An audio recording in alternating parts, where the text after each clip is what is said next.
Take two. Two.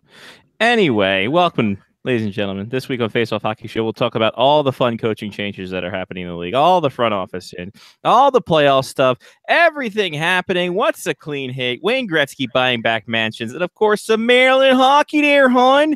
It's Face Off Hockey Show coming up now.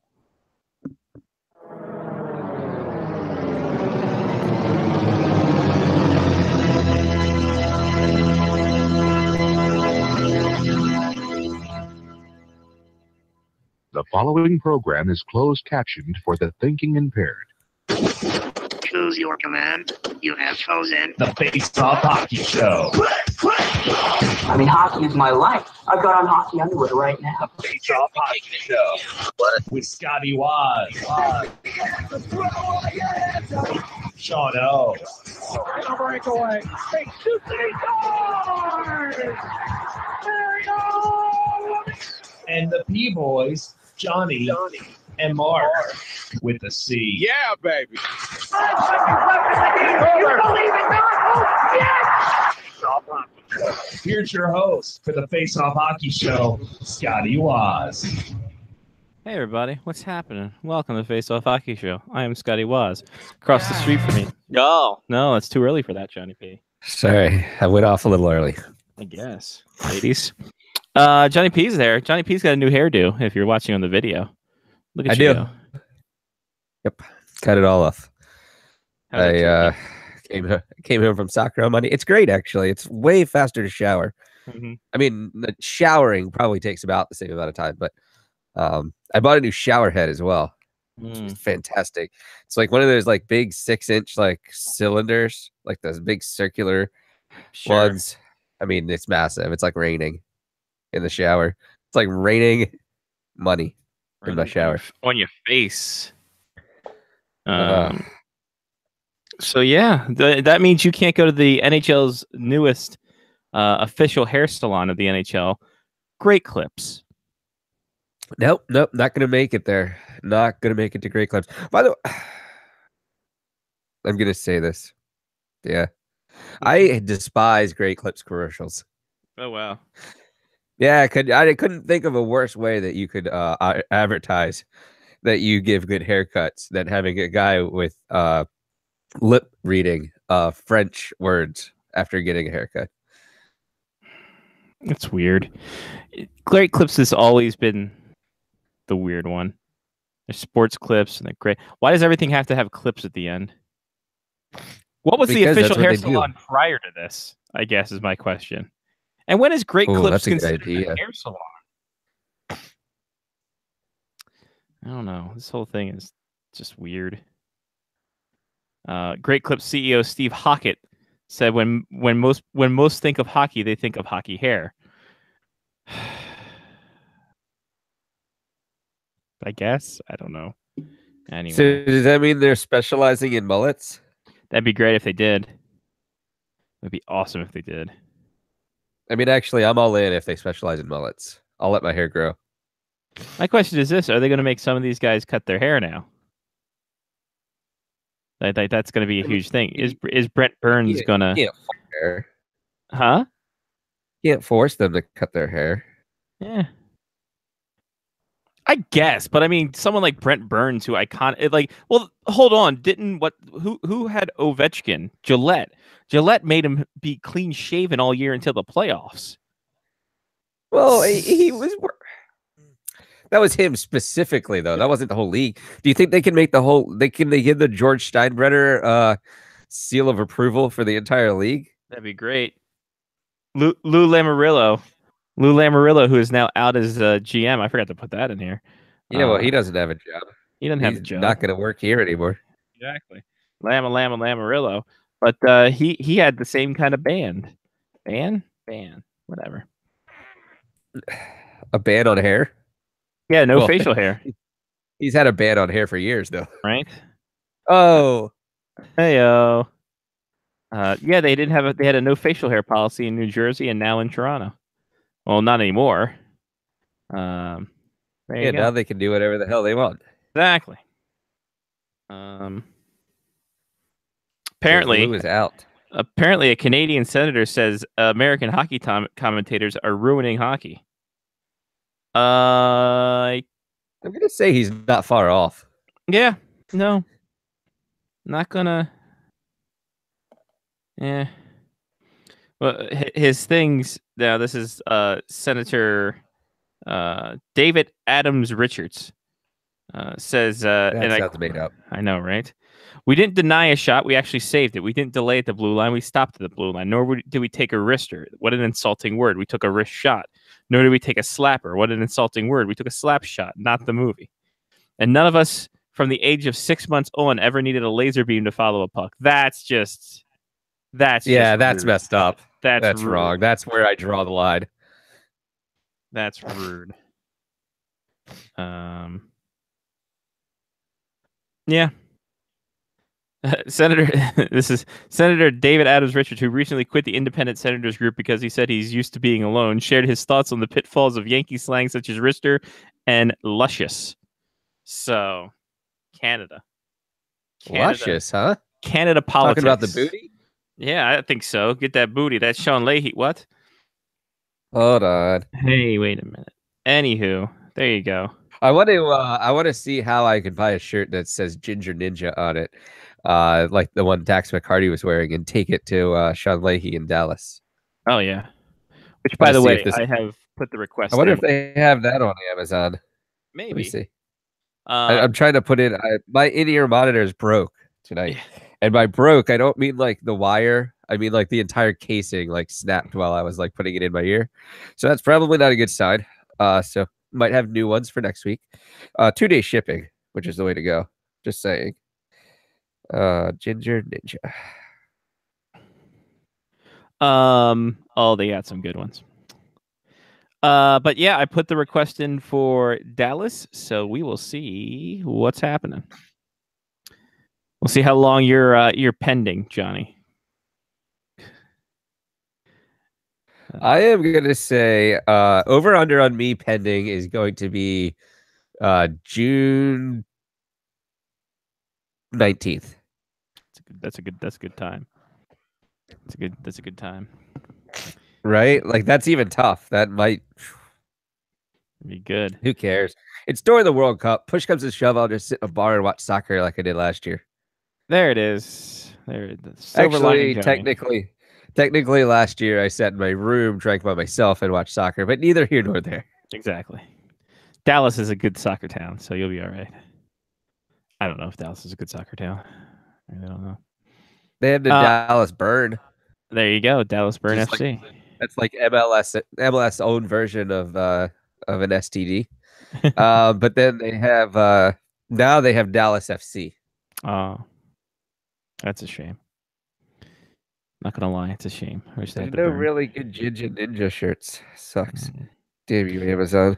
Anyway, aside from breaking your monitors, what else and cutting your hair, what else you do this week? We lost the soccer game.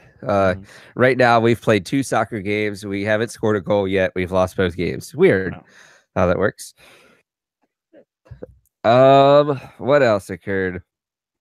I went to a fire on Saturday night. The weather here is fantastic. I pulled you guys can't see it because it's on the floor behind me, but I pulled my my artificial turf mat and the my training golf balls and my net. Brought them over here because tomorrow or Friday night I'm going to go out in the backyard, hit some golf balls and drink some beers in the backyard. The weather's beautiful here. It's fantastic. Grass is growing, birds are chirping, dogs are crapping everywhere. You know, all of the normal Glen Burnie things. Yeah, that goes on. What else? There was a birthday this weekend. Reese turned 6 this weekend. Jesus. Yeah, she's getting up there now. And yeah, that's pretty much the weekend, really. Nothing great went on. Outside of the birthday, you know, birthday was fun. It was a little cold on Sunday for the birthday party though. And yeah. And I'm rocking out some skull candies. These are my old headset here. Some skull candies with some neonness. Oh, and I got a new soccer jersey. Nice. This is a DC United parlay jersey. Is that like an alternate jersey? Yeah, it's their third jersey this year. This year, Adidas made every team in the MLS a parlay jersey to wear for like Earth Day games. So I think that was last weekend. So previous years they've only done, I think, 2 teams or 4 teams or something like that. But this year, Adidas went all out. There were jerseys for, I think, every team. Could be wrong, but DC United was one of them this year. And I got a new jersey. It's nice. It's made partially from plastic that is dredged out of the ocean. Ooh, fancy. Yeah, like thread. Thread is made out of the plastic, and then they sew them into these jerseys. Yeah, good work. For me, nothing really went on. We what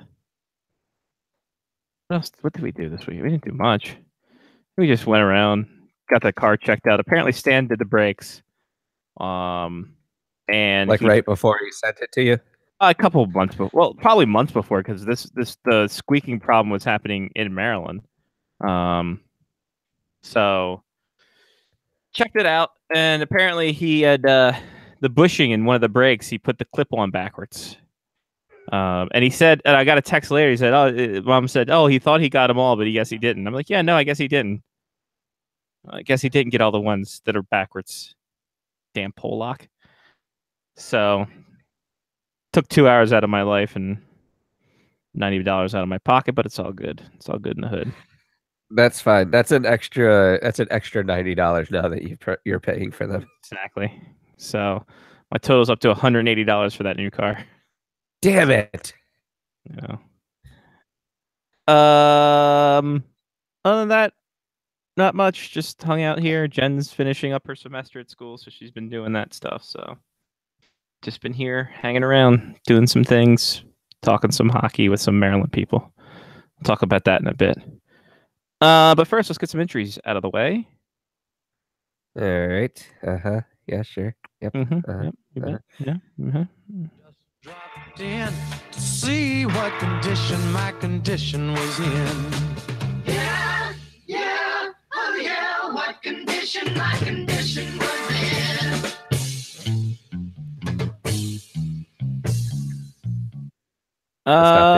There you go. Perfect. Nico Hischier played the most of the season with a chronic hand and wrist injury. So the rookie for the New Jersey Devils won't need surgery. He'll have to keep it immobilized for 4 weeks. So he's got that going for him. But the one big injury is the one injury that everyone's waiting for to see if there's discipline. Zach Aston Reese, broken jaw and concussion. He is out indefinitely, and everyone hates Tom Wilson a little more today. So do with that what you will. Yeah, that was a big hit. I'm going to say I saw it after the fact. I didn't see it actually occur. I've resorted to my playoff tradition of watching NBC games on mute and listening to music. Smart. Yep, that's the way it works. So yeah, I didn't see it. Yeah, but I saw the replays of it. Looked like he initially hit the shoulder and then rode up into the jaw. I mean, that's really going to be the point of contention. Whether or not the NHL sees the principal point of contact being directly, intentionally at the head. You could see Aston Reese brace for it, brace for the hit, knowing it was coming. One angle showed that Tom Wilson hit him first in the shoulder and then kind of rolled up into him because he went flying into the Caps bench after the hit.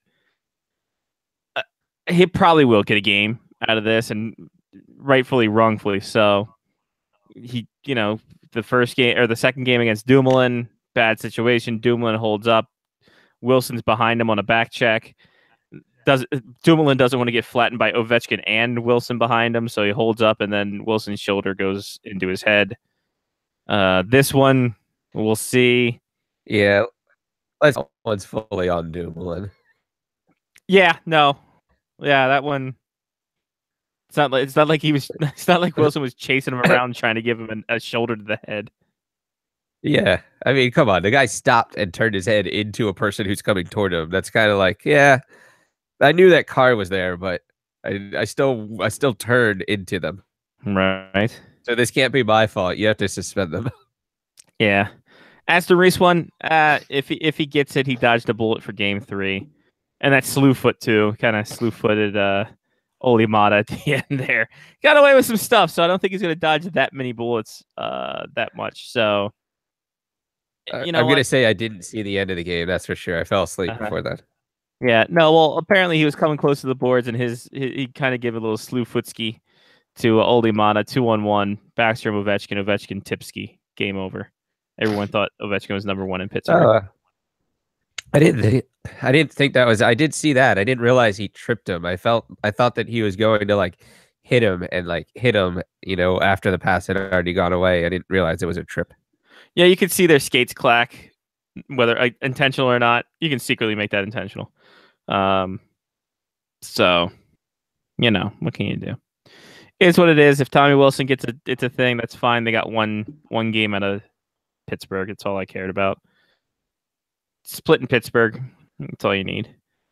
Yeah, I mean, all they're doing is setting up Game 7. Exactly. We all know it's on the line. Vander Kane suspended 1 game for his cross-check. He's already back out. Vegas keeps winning up 2-1 as they go into tonight's game. Game 4 against San Jose. Johnny P, time for our Patreon pick. Patreon.com/faceoffhockeyshow. You can be all up on that. You can be like our patrons. Our patrons are great. They help fund the show, and then everything goes back into the show. So whether it be trips or whether it be new things, just different tiers, go to patreon.com/faceoffhockeyshow. Be like Brian or Damon or Mark or Trista or Matthew or Ethan or Chris or Mitch or Angela or even Sean. They contribute it, and so can you. Patreon.com/faceoffhockeyshow. So the options I gave for the Patreon pick: heckling. What was it? How did I word it? Fans, playoffs, Twitter, and heckling.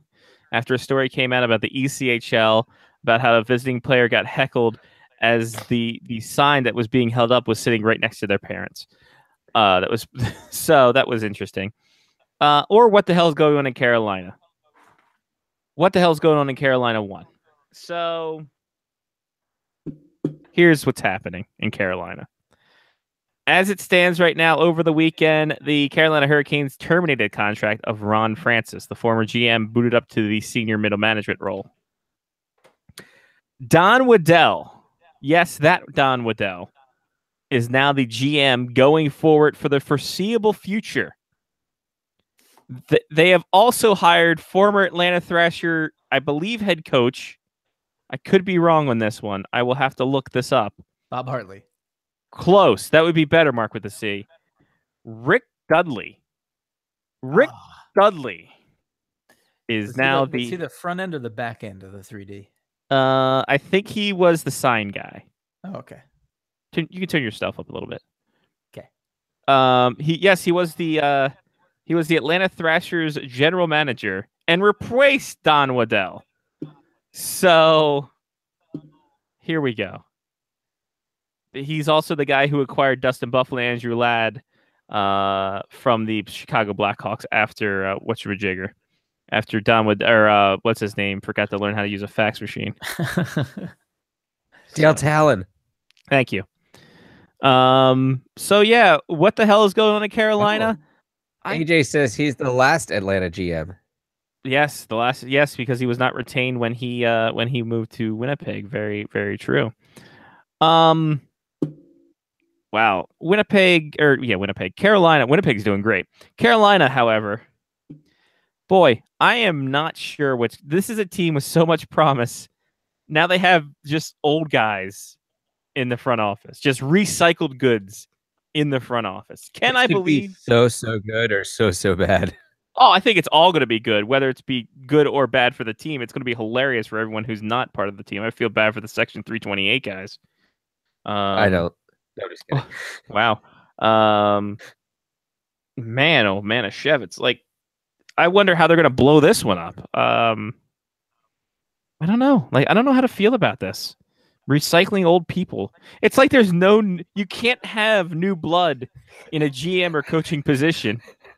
Well, It's it's It's too bad recycling old people hasn't become more of a trend with the green world and everything right now. Put them in New Jerseys. It'd be great. Mark? Well, I was going to say, so my question is, what does for the foreseeable future mean? Is this an open-ended contract? Like, did he not sign a 2-year deal? He signed a... Well, Don Waddell was I think he was a senior VP. He's the president of Gale Force Sports and Entertainment, which is the owner of the Carolina Hurricanes. Wow. So he's the president and now is the GM for the foreseeable He's also future. a client. Yes, and he's also a client. So, okay. This seems like a conflict of interest. I mean, not really a conflict of interest because they're all interested in winning, but you shouldn't be putting yourself into positions like that. No, he didn't. He didn't. Thomas Dundon put him in there. Dun. Can we just call him Thomas Law and Order from now on? Because I can't. Thomas Dundon just sounds silly. We call him Thomas SVU. Be great. Thomas Dick Wolf. Like Thomas Dick Wolf sounds like a serial killer from like the 60s. I know, right? So yeah, Don Waddell for foreseeable future. But I mean, like, here's he's terrible. Like, I don't believe in this team anymore. I believed in this team, not no more. I believe. Well, they do exist. Yeah, I think these things are dead. So I do believe in this team. They are a thing. Okay, But fair point.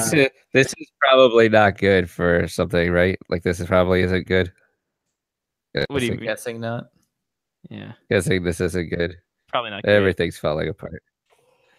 Oh well. But to be successful, I'm gonna go with probably not. I don't believe that they will be very successful. And going into the draft, so the Hurricanes have what? Well, we're going to discuss this, I'm sure, because yeah, right after we talk about this. So, whatever. I don't know. Waddell had a lot of draft picks handed to him when he was the GM. Dan Healy and Ilya Kovalchuk. I feel like he didn't have to think too hard about those guys. But okay, Don Waddell. Here we go. Round 2. They will have the second pick overall in the draft. The Carolina Hurricanes. Buffalo Sabres won the lottery. Finally, their luck comes to fruition. Finally. My God. Whew. I did like how Montreal went from like 13th to 3, though, or something like that. They're up to 3rd. So that boots like other bad teams like Vancouver down to 7th. Although Vancouver has the worst record among any team in the past 3 seasons. And the New York Islanders are looking for some twins to draft at 11 and 12. So there you go. For me, only if they're cute. That's true. What? It's Long Island. It doesn't have to be. True. For me, the open-ended thing is odd, especially when you had all these people lined up and then no one wants to take that position. Makes you wonder what the hell's going on with that position. If you have all these people and you have people dropping out because they're being lowballed contracts, you got to wonder if Thomas SVU doesn't know what the hell business is all about. He probably doesn't. What makes us think that he does understand what this business is all about? What experience does he have? 0. Yeah. So, NCIS. Maybe that's NCIS the same as Law and Order. I don't know. Is it? They're basically the same show. Come on, let's be honest. One CBS property and one NBC. Is that where we're going at? Well, one's the Navy and one's common sector. Public sector. Fair enough. Listen, Thomas Jag doesn't know shit about how to run. Listen, leave Thomas Major Dad alone. He's doing great. Gonna go with Thomas Boston Legal. So. Oh God. All right, so when Thomas Nightcourt makes the best move Oh, of all Harry Anderson. Rest in peace, Harry Anderson. and adds Bull to the team. Oh, they can't do that either. Damn it! No. Get that Dan All right. Larroquette is team legal. They're gonna have to get John Feldman in. Who? Wasn't that his name? Harry? Dan Fielding. Wasn't that Dan? Dan Fielding? Fielding? Yes. Sorry, I was so John- close. I was halfway there. Feldman.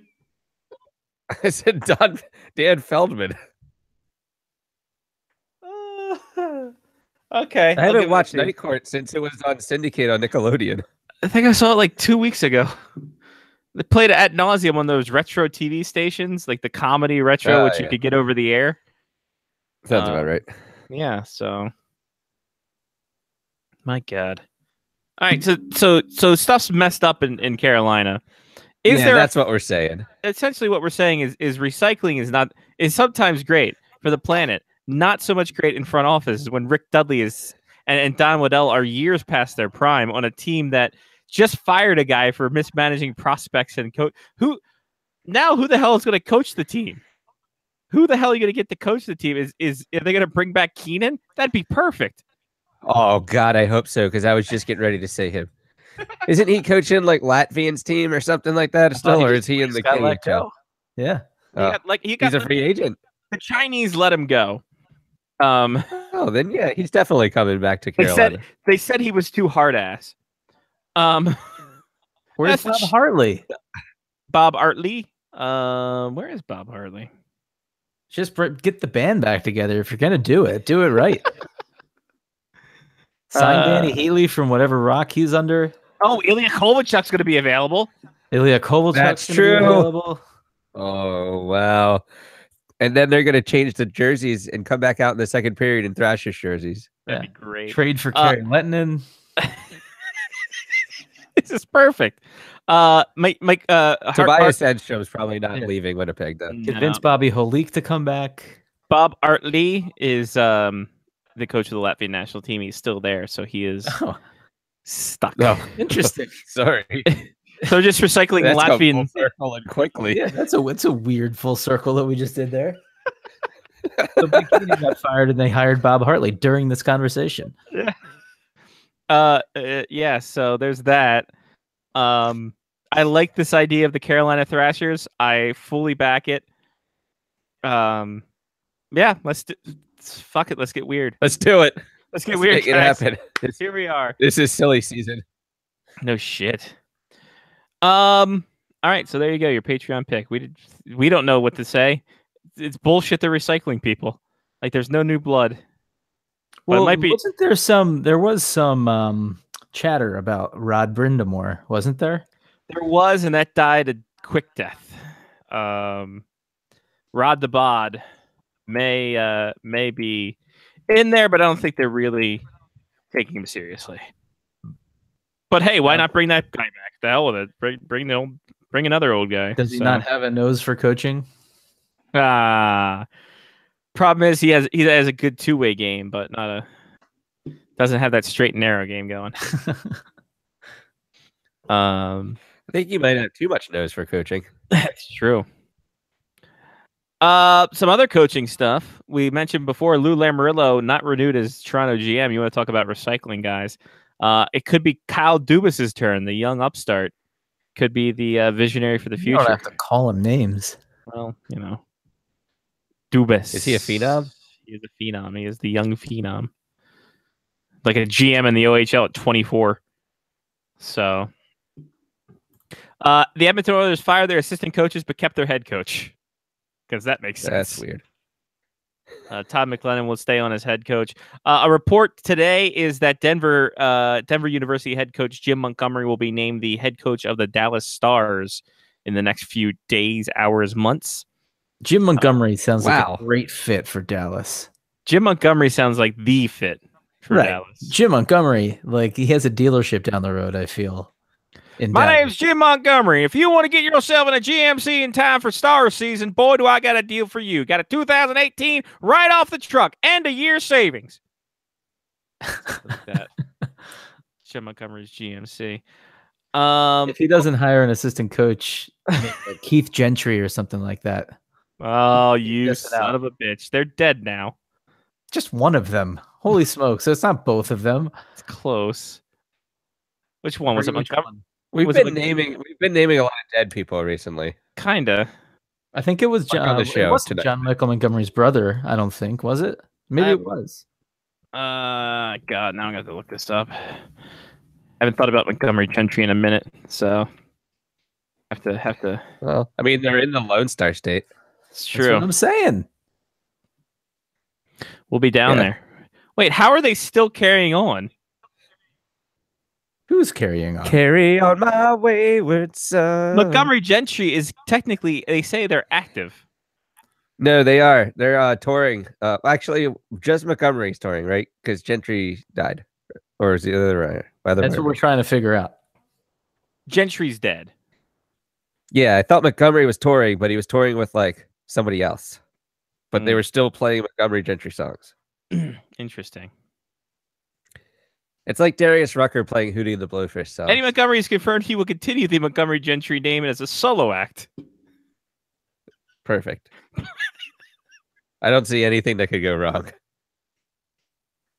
How you country bumblefucks can you do that? Just tour as Eddie Montgomery. No, no one knows him as that. I mean, even if he toured, people would just call him Montgomery Gentry because they think that's his actual name. That's true. Oh my god. They released the new album before his helicopter crashed.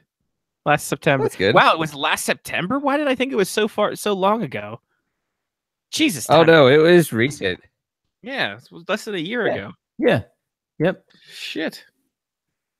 Kind of feel bad now. Not really, but Why? kind of. I don't know. Talking shit about him. It's a stupid name. Because Facebook is flagging you for insensitive messages. Yeah, that's kind of weird. Is this have hate speech in it? I don't know. Does it? Tell me. Aren't you supposed to be spying on this? It's about my car. I'm not gonna narc on this motherfucker. Says hate speech, so be it. That's on him. Anyway. Hey, more NHL awards came out, including Sean's favorite. Just came out today, hot off the presses. The King Clancy Award has been named. The finalist: PK Subban, Jason Zucker, and a duo of Daniel and Henrik Sedin. Wait, no. Come on. Yep. Oh. No. Get nominated together. Yep. No, did they get nominated as one person or as two They got people? nominated as one person, as I will show you on the media site. Is this because they've never won anything? Possible. Well, they both won Hart Awards and Art Ross trophies.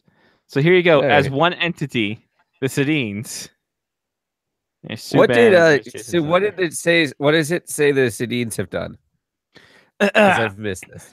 Sedin's finished their legacy, blah, blah, blah. The strong connection with their community includes a $1.5 million donation the Sedins and their spouses made to BC Children's Hospital in 2010 to help build a new children's hospital and expand the existing medical service. They helped the Canucks for Kids Fund raise $42 million since 2000-2001, advocated the literacy promotion programs of the Canucks Family Education Center, supported by the SPCA. The Twins enabled thousands of deserving kids to attend Canucks games and touch the lives of thousands more by visiting elementary schools, meeting with patients and families of the BC Children's Hospital and Canucks Place Children's Hospice, as well as their work through the Sedin Family Foundation. So here's the problem I have with this. Yes. And this probably isn't the case, but I like to think of it this way. What if Daniel is just a super nice person and Henrik's a dick? Right? Henrik doesn't want to help these kids at all. But Daniel, out of the kindness of his heart, is donating all of this money. Hypothetically speaking, why does Henrik get any credit? Because Daniel, I mean, just because they got drafted together and they happen to be brothers and they look alike, why does They that? happen to Let's speak honest at this point, and I agree with you because that's fantastic. At this point, the Sedin twins have played what 20 seasons in the NHL, There and about. something around there, right? Gary Bettman still can't fucking tell them apart. That's why he's like, you know what? I'm gonna have to just put both of them in because I have no idea which one has given all this money to charity. Did they sign their checks, Henrik and Daniel Sedin? Oh, that'd be great if they had joint bank accounts. What if they just had one of those really big checks and they were giving money over and it should say Henrik and Daniel Sedin on the signature? What if they both signed it? That'd be great. I'd love it. Did they think that nominating one of them without nominating the other one would be in bad form because they donated the money together? Why didn't they eliminate Jason Zucker and just do Henrik and then Daniel and then PK Subban? No, because you have to do, they did it all together. Split the vote. Yeah, you can't split the votes like that between Daniel and Henrik. Come on. This doesn't make sense. That they're going to be the first pair of people to win a single award. Why not? When's the last time the Rocket Richard tied? A couple years ago. Montgomery Gentry won. He played for the Carolina Thrashers. Don't you remember? Come on, two people can't win one trophy. That's ridiculous. Yes, you can. Don't you get tiny trophies? You get tiny replica trophies too. Are they gonna get it? Are they gonna get another tiny replica trophy so that they can? No, because of course they live in the same house. They're gonna put one trophy on the mantle because obviously they live together. Obviously, the award Never thought about that. The Rocket Richard Award had multiple winners twice. 2009 and 10, Sidney Crosby and Steve Stamkos, 51 goals. 2003-04, Rick Nash, Ilya Kovalchuk, and Jarome Iginla, three-way tie with 41 goals. Wow. That's it in all of the years that there's been a Rocket Richard trophy? Since 1998-99, sir. Never mind. I thought that went so before then, what did they award the highest goal scorer? Nothing.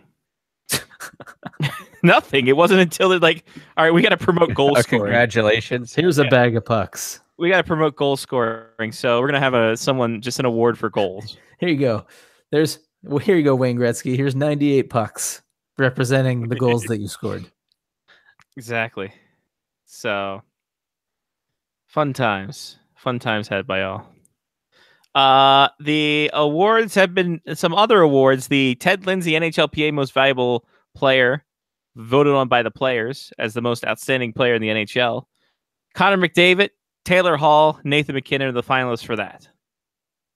The finalists for the Hart Trophy, the NHL's Most Valuable Player, Taylor Hall, Nathan McKinnon, and Anze Kopitar. Suck a dick, McDavid.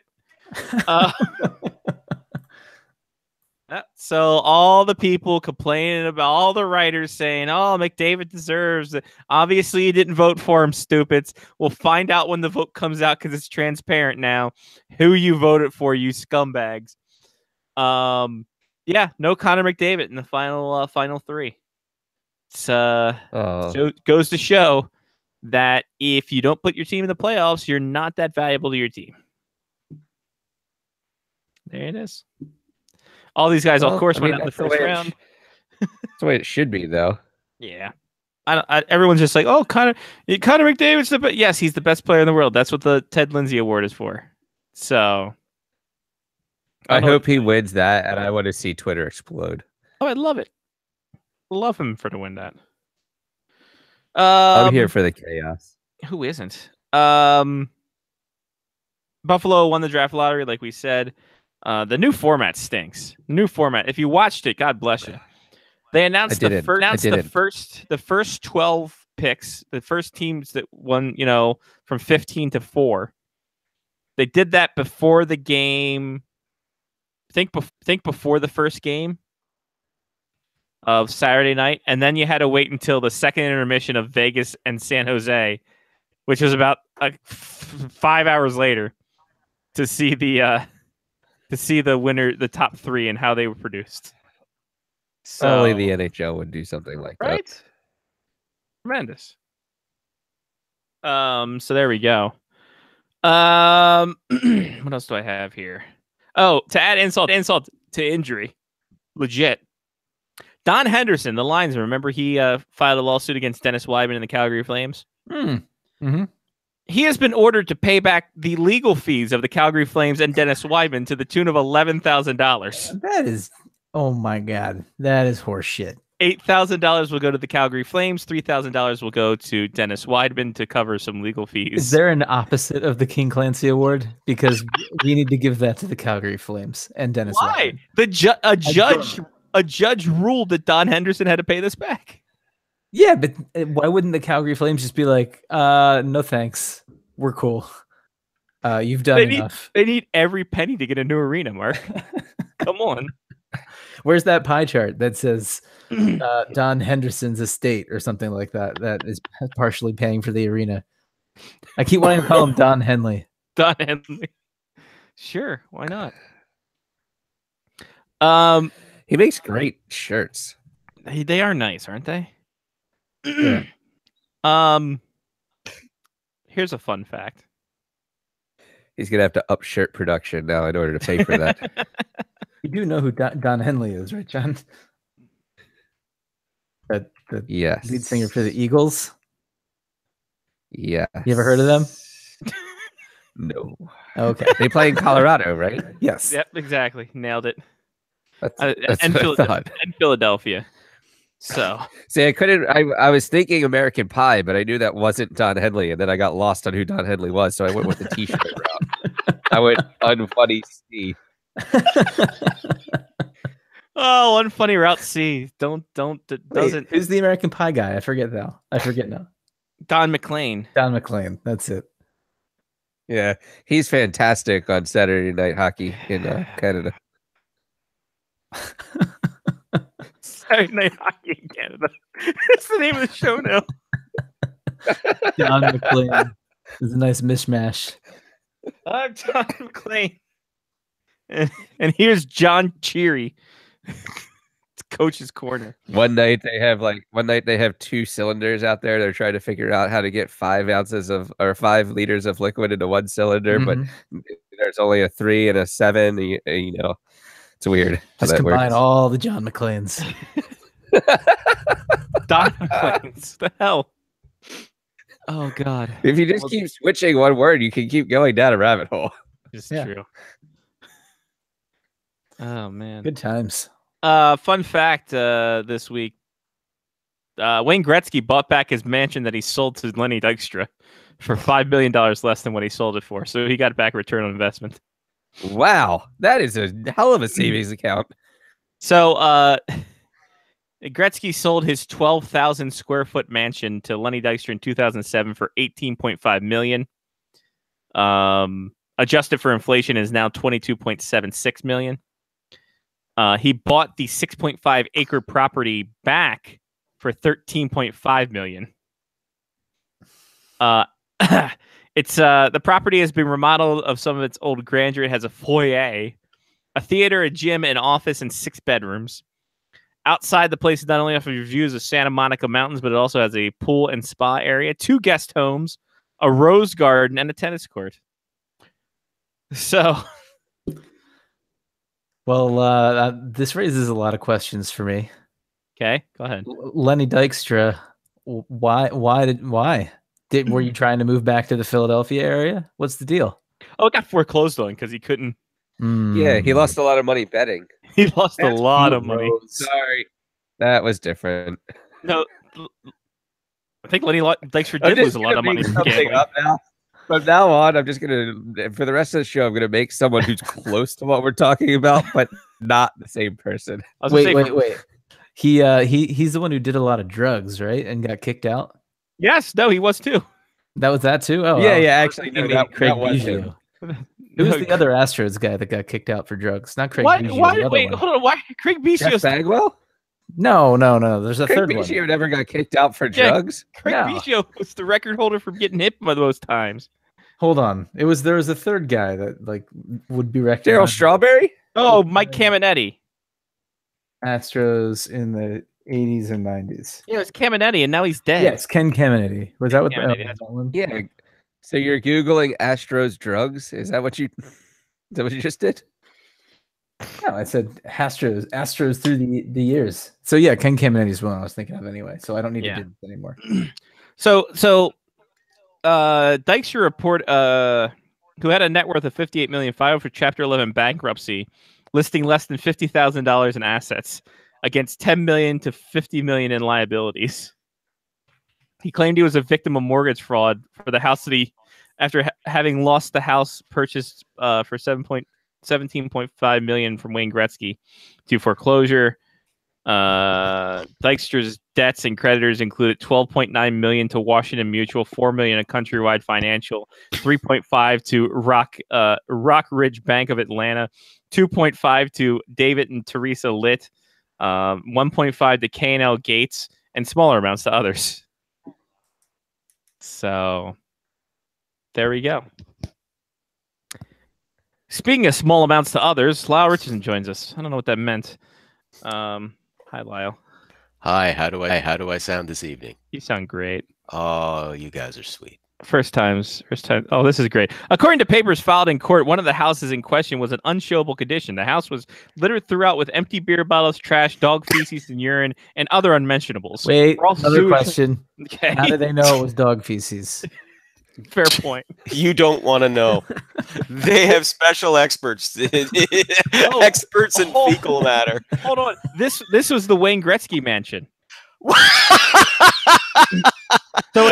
So in August 2009, Dykstra was living out of his car and in hotel lobbies. The estate purchased from Gretzky was little with water damage, torn up flooring, missing toilets, and other. That's why it's on the floor. There's missing toilets. The second house in Sherwood Development was uninhabited due to toxic mold. A dispute with insurance carrier over reimbursement for necessity of the repairs. Fireman's Fund provided Mr. and Mrs. Dykstra with temporary residency pending resolution. According to papers filed in court, one of the houses in question will unshow. Blah blah blah. So yeah, there we go. So I guess we've learned don't buy a house from Wayne Gretzky because he takes the toilets when he leaves. Yes. Well, wouldn't you? If you find a good toilet, like why wouldn't you? Well, hey, I mean, once your ass groove is settled in there, nice. Sure. And, damn. I thought Elon. Well, they were gold. Shower heads was bad. It was probably one of those ones that washes your backsides. A bidet? Yes. Yes. Bidet, mate. What?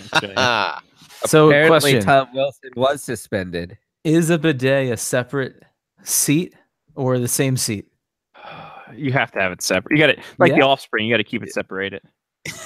I mean, so then you got to take your behind after a number 2 and pick it up and move it to a different thing. I would say you got to keep it in the. You got to install the bidet. Are you gonna drop shit on the floor? I mean, literally. I don't know. What do you?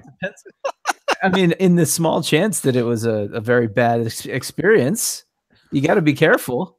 You can't go hovering over top of the bare floor like that. Is there still more coming out while you're like getting off? No, the toilet. I mean, you got to reasonably do your best to make sure you're done. Okay, I'm so confused at this point. As Johnny mentioned, and we kind of talked over him, 3 games for Tom Wilson. That seems excessive for an unpenalized. No, multiple enforcer. I thought it was fine. I thought the hit was whatever. Well, it could have went either way. Yeah, well, you know what made it go the other way was a broken jaw and a concussion. Because let me just say this: the first hit on Dumoulin in Game 2, totally accidental. Because Dumoulin's trying to avoid Ovechkin coming in. Wilson's coming in from behind. Dumoulin kind of moves into his direction. That wasn't intentional. That was an accidental hit. But that one against young Mr. Aston Reese. There was to try and say, oh no, that was targeting the shoulder. No, the initial point of contact was the shoulder, or as Barry Trotz tried to say at one point, no, right here, it was on the arm. There has never been a player in the history of this game who suffered a broken jaw and a concussion where the initial point of contact was shoulder or upper arm. So that takes care of that there. Were some shots that looked like it was the shoulder. I could you can freeze frame. It's the same. There were some shots where it was very clear the initial point of contact was the jaw. When Aston Reese braced for the hit, luckily he did, because that could have been a lot worse. Well, of course it could have been a lot worse. But the bottom line is he also has, as you said, he has a history of this stuff. And Yep. You know, and that's what got him really, because 4 games earlier this year. Of course. I mean, listen, if he'd been a guy who'd been known as a clean player, yeah, played hard, but wasn't a guy that laid out questionable hits, maybe he might have gotten the benefit of the doubt on that one, or maybe they just would have said, okay, well, we're going to give you a game. We've got to, we just can't let it go completely unpunished. But come on, I like the old guard saying, man, if they had Ryan Reeves back there. But I love Greg Wyshynski's response though. He said, well, if they'd had Ryan Reeves on the team, he wouldn't be playing right now because it'd be a playoff game, and he wouldn't be in the game.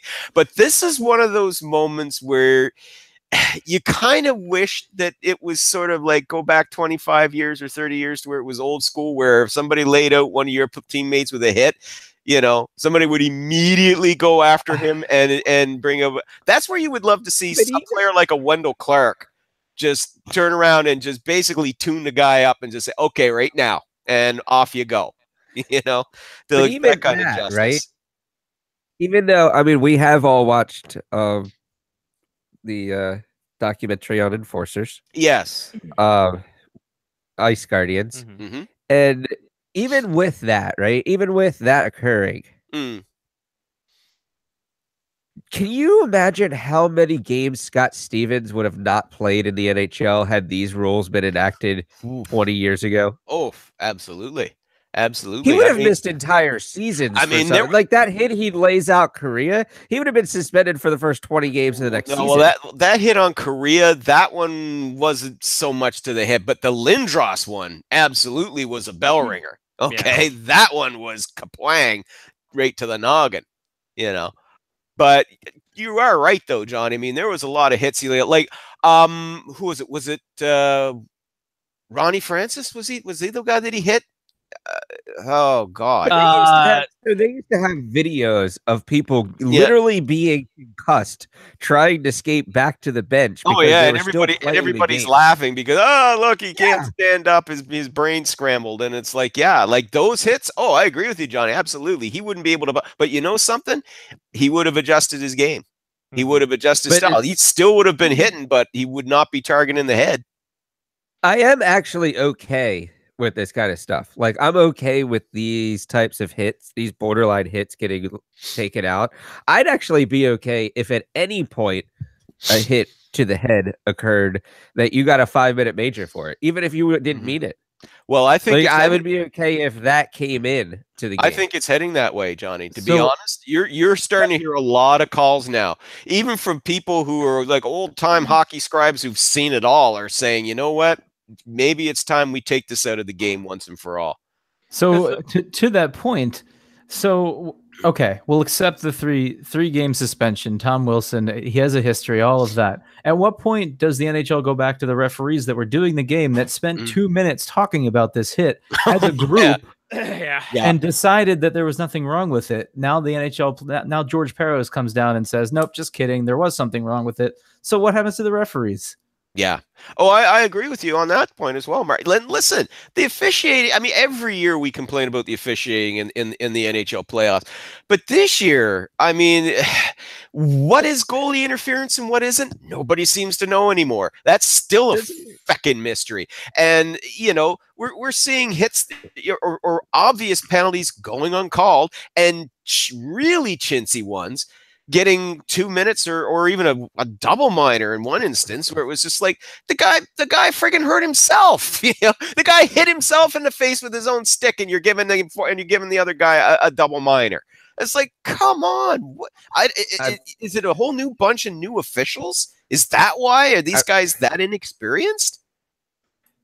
Okay, so one, I'm gonna go back to the same thing I've said for I feel 4 years now. Literally, these players tape their sticks every period, right? Mm-hmm. Why is the NHL not mandating that they have different colored tape on their sticks for home versus away? Something to that effect, right? They make them wear different jerseys. So why is that not something so that you can see it's your own stick versus an opposing stick? Mm-hmm. One, that would make it really easy for me. It's like wearing different colored socks in soccer. That's a good idea. Two, the problem that really comes into play is that the last 8 months of us watching hockey meant literally nothing because you have no idea what's going to occur in a playoff game. None whatsoever.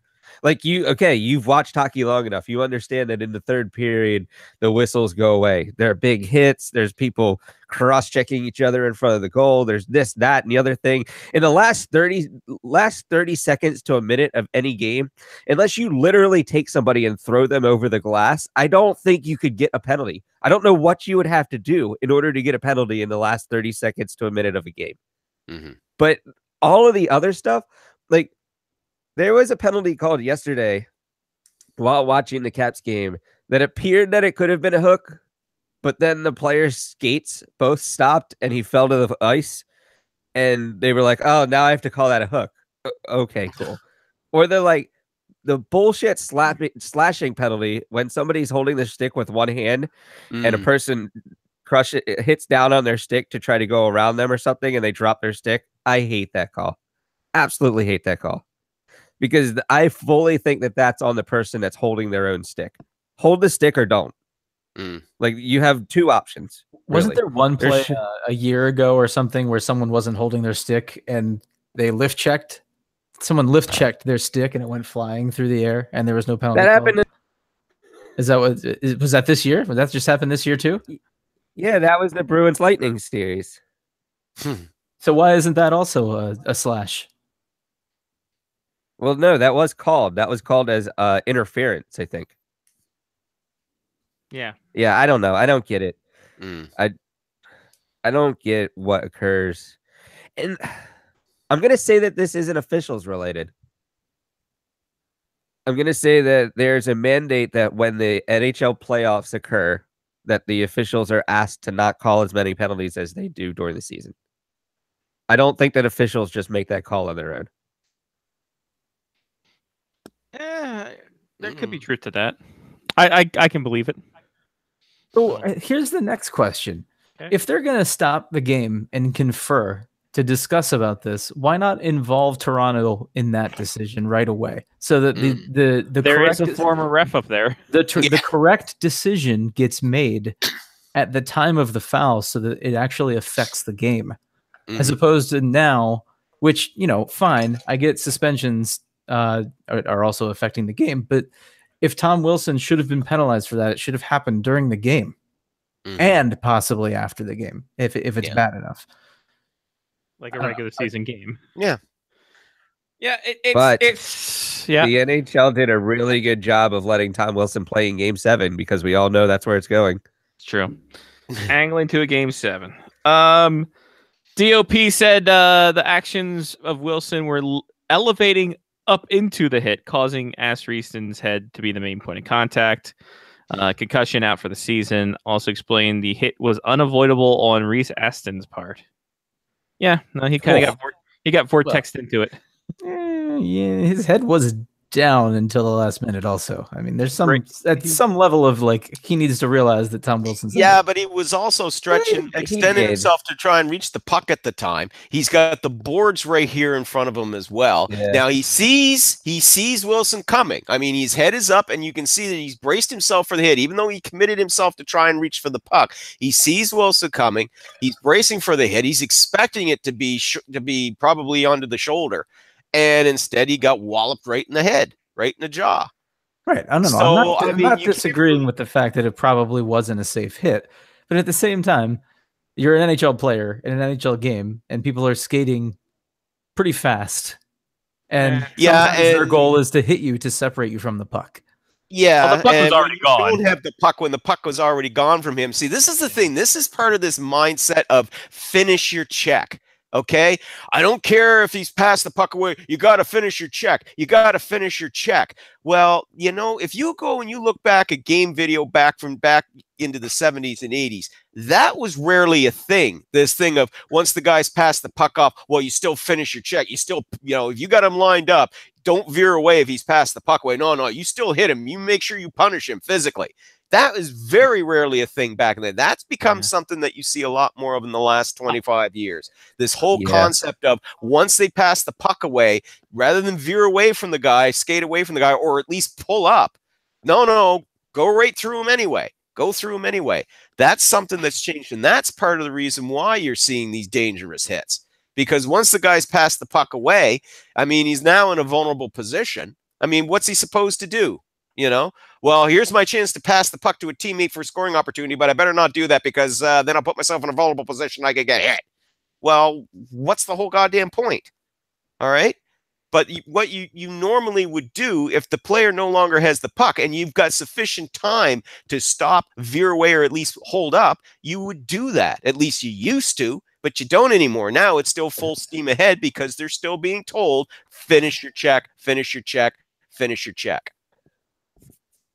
I agree with that completely. Yeah. I hate that. I hate that check that occurs after the defenseman clears the puck. Right. I think that's so dumb that you're allowed to hit somebody a second and a half or 2 seconds after they clear the puck out of the zone. Mm-hmm. Yeah. What's the point of it? You know? That would be a card. If you did that in soccer, if somebody did that in a soccer game, you would yellow card them instantly. Mm-hmm. All right. Like if you came in for a slide tackle after somebody kicked the ball away. Yeah. Like that, I don't get it. I agree with that actually completely though. I hate that part. So 3 games equals what? 10? 3 playoff games equals 10 regular season games? I think that's what the exchange is. Is that what the exchange rate is? But here's the thing that gets me though. Nazem Kadri in the first round, you recall, got a 3-game suspension for a hit on Tommy Wingels, which was nowhere near. He didn't deserve, penalized or to be suspended. But when I saw that hit happen at the time, I figured, well, he's getting 1 game for sure, right? And instead, they gave him 3, and I was like, holy jeez, okay, that's pretty harsh. All right, but Tommy Wingels didn't suffer basically a season-ending injury as a result. In fact, he came back a couple of games later. You know, so. Okay, a hit on a guy that puts him out for maybe a game or 2. Well, that's worth 3 games. Oh, but a hit that results in a broken jaw and a concussion that basically finishes a guy's season, and that's only worth 3 games. You know what I mean? Like, okay, so I guess that exchange rate changes now, right? You know, I mean, what's the next one? Lyle, is Canadian decapitation team to American worth 3 team. games in the next in the cup final? I mean, what is it? It's Canadian team versus American team, and that whole exchange rate there too. Right. Yes. One playoff game is a 3 playoff is equivalent Canadian. to 3 in Canadian. Yeah, you're right. I forgot about that. Which is equivalent to 14 regular season in Mexico. All right. Will Tom Wilson score in Game 7? Most likely. Oh, hey! Okay. Yeah, I could see that happening. I could see that happening. I was joking last night that how much would Pittsburgh fans have lost their mind if Tom Wilson would have scored the game-winning goal last night? I was hoping for a goal and assist from him last night. But but here's something also too. I mean, as much as I understand why Penguins fans are pissed off about that hit and everything like that, and they're basically they would prefer nothing better than Tom Wilson's head on a spike.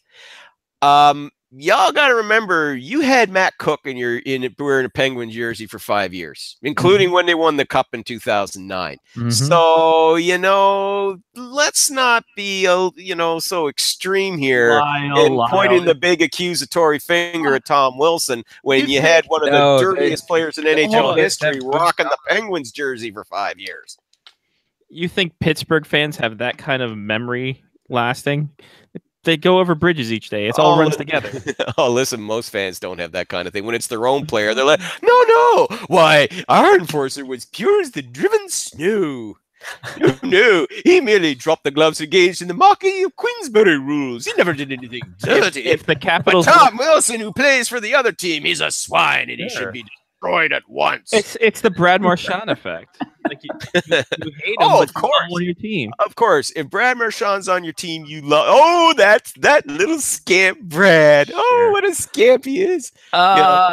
Question to us: with Wilson out, who moves up? According to some people at the Jappers rink, it looks like Vrana will get more minutes. Shane Gersich will be drawing into the lineup. That is what I wanted to see. Okay, fine. Take out Wilson. But you can see how Vrana changes the game when he's on the ice. He's skating around their defenseman. It should be obvious that speed can actually kills. Speed does kill. Yes, that's what's worked so well for the Penguins the last 2 years. Exactly. Well, there's nobody faster that the Caps have sitting on their proverbial bench. Then Remember Nate Schmidt playing for y'all there last year. You I know. don't know who you're talking about. Yeah. He's dead to me now, Lyle. He's dead to me.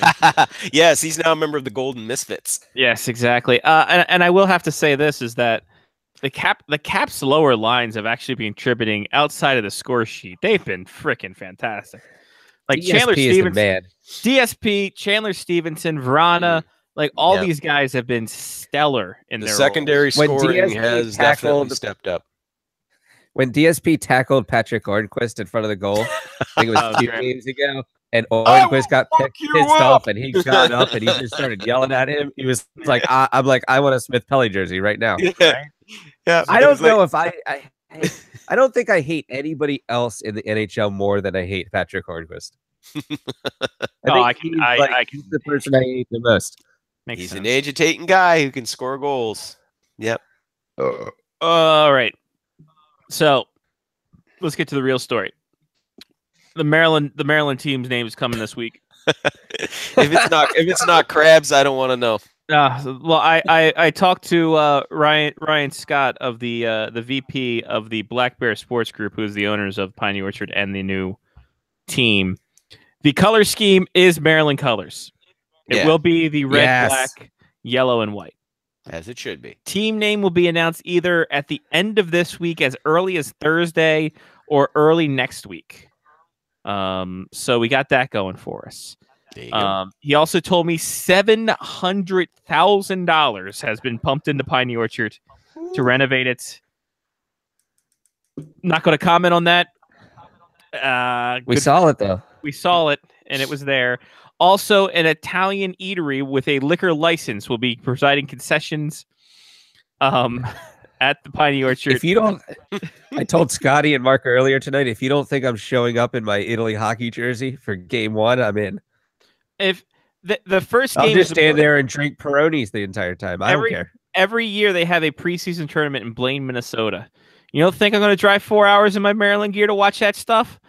Goddamn crazy. So, woot woot. Here we go.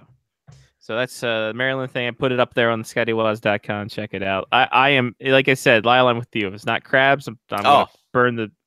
Make Gotta it do be crabs. $700,000 more in renovations. Yeah, or it has to at least have the name crab in the name. It could be snow crab. It could be crab legs. It could Snow be crab. Get the fuck out of here with that. crabs. Whatever you do, don't call them the ice crabs. Here. Maybe Don't don't call them the crabs. ice crabs. Please, not the ice crabs. Why not? Isn't cold how you get rid of crabs? I thought it was I heat don't know. and a special comb. I don't know. No, it if you're is. gonna do it, go snow crabs. If that's the route you're gonna take, go snow There's no crabs. snow not crabs ice in crabs. Maryland. When's there snow crabs in Maryland? There's no snow crabs in Maryland. Okay, so all right, we'll compromise. Huh? The team Crab that comes cake. out and with the shovels in between periods can be called the snow crabs. There you go. That I will. I will. You concede can go with snow crabs for that one. that. How about crab cakes? See, that's Baltimore crab I don't cakes. think you can call- I don't think you can call the ice girls the crab cakes. That's messed up. kind of messed up. Sexist, Lyle. You're right. I know. I should be ashamed of myself. Nah, crab cakes kind of denotes. Oh, they cooked the crab cakes again. That's not like not great. Oh, that just writes itself. Yeah. So, Crab cakes filled the net 6-0 tonight. exactly. Jumbo size crab cakes for this team. It was interesting. He said basically they wanted the team there for the fact that they want to keep the kids in the Mid-Atlantic region and not have them go off to like prep schools in the Northeast. So Nice. yeah, Yeah. Oh, good. Keep the local kids there. Give them something to play for. exactly. So we'll Develop see. their hockey skills. He told me he was finalizing the website as we were speaking together tonight. Actually, I talked to him before had dinner. So fingers crossed it'll be on the NAHL website soon. So I will be in line to buy swag like no one's business at that point. And Johnny will show up in his Italian jersey, drinking some Natty Boh in the $700,000 renovated arena. Yes. I hope they have VIP suites. Yeah, no. Sure. You don't want much. Sure they will, Johnny. I've seen that. Or I've seen you guys show me the pictures of that arena. I mean, what's a VIP? Where are you putting a VIP? Oh, we've got this lovely little box. So technically, Pioneer Orchard does have a suite, right? The one part Yes. that's above the glassed in part that's above the concession stand that you That's can that's the offices. well, you That's can the they let management people in there. That's fine. Management You have to work your way up the ladder for that one. They let people in there. That'll be the press box. Let's be honest. Yeah. Yeah, you're not wrong.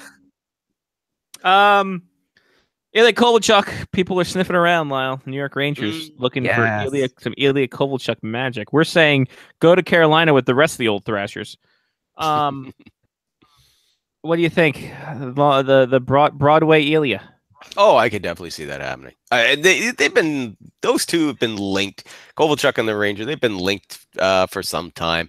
Everybody knows his preference is to go and play in New York. So, it's not surprising that Jeff Gorton reached out to the Kovalchuk camp, and I think he's going to be interested in listening. And yeah, I could definitely see him showing up there. They're transitioning toward a younger roster, but at the same time, they'd like to have a couple of experienced veterans in there that can, kind of help shoulder the load and take some of the spotlight away from those kids so they can be allowed to develop on their own time. So, I know there's that there are some fans go, oh, Kovalchuk, he took off for Russia. Oh, he's not a good teammate. But hey, Marty Brodeur thinks the world of him, and quite a few of his former New Jersey Devils teammates think quite highly of him. So, do people have problems with I think people have Jaromir Jagr Or No. Radulov? No. Like he did Of the course same not. thing, right? Yeah, exactly. They did the same damn thing, and people said the same thing until they came back and saw that and still showed that they still had, pretty decent skills, and they were like, oh, gee, yeah, hey, great that he came back. Oh, so he'll be forgiven and all of that. I mean, everybody kind of gets a little protective of their turf NHL fans. It's like, what? You went and left us for a lesser league? How dare you? How dare you spurn us? And then they come back and you play well, and you're just like, oh, isn't he great? Jeez, it's like he never left. Oh, we missed you.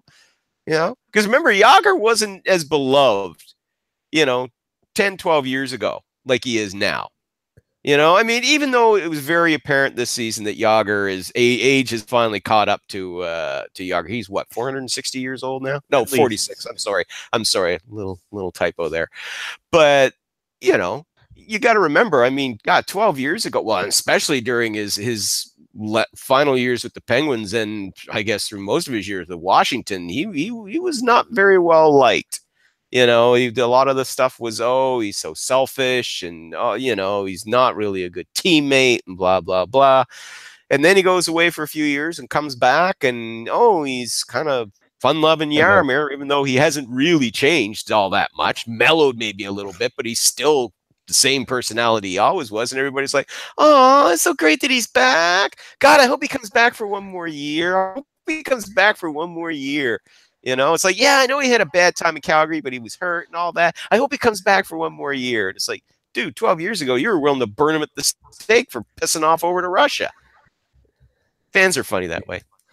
I find. Not all fans, but there are some that are kind of weird. Kinda. Not really. I agree. Yeah. What else we got here? Draft, Lyle. We had the lottery going. The thing happened. It was spanned over 8 hours. It was amazing. Yeah. Yes, it was quite the thing. I especially like how they stretched the drama into the second intermission for the top to see who would get the top 3 picks, when it turned out to be there was no change at all. Oh, it's Buffalo, Carolina, and Montreal. Who will get number 1? Well, yeah, it pretty much went down the way everybody pretty much expected it would. Once it got to that. I mean, Montreal didn't jump that high. Everybody was losing their shit. Oh, Montreal jumped from 4th to 3rd. Yeah, you jump from 4th to 3rd. Oh, and I know. Oh, but you're going to get a really great player. Well, you can also get a really great player in the 4th overall, too. Carolina was the one that moved up. I mean, holy crap. Grabbing 2nd overall, Jesus, that's for the rough month that they've had with this whole thing, this fiasco of them searching for a GM.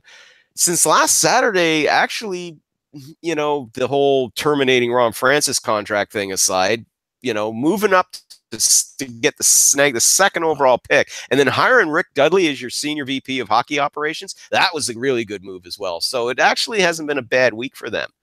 We were talking earlier about recycling people in front office and how it could be good or bad for the situation.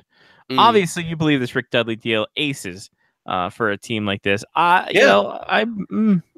It's better than what they were looking at before. Sure, where they couldn't get anybody to come in there, and you're like, well, I guess it's going to be Don Waddell as interim GM for Infinity because they can't get anybody to come work cheap.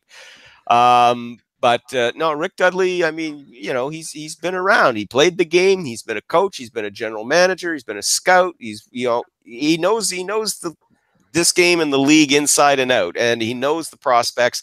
So this is a good guy to have in there for input. I mean, if they decide they want to stick with Don Waddell for a while, beyond the draft this year, well, then it's good to have Rick Dudley there, to help Don, kind of, compare notes and to have some input into what players they should select and maybe some potential moves. So I like that move. It's definitely Montreal's loss because he gained so.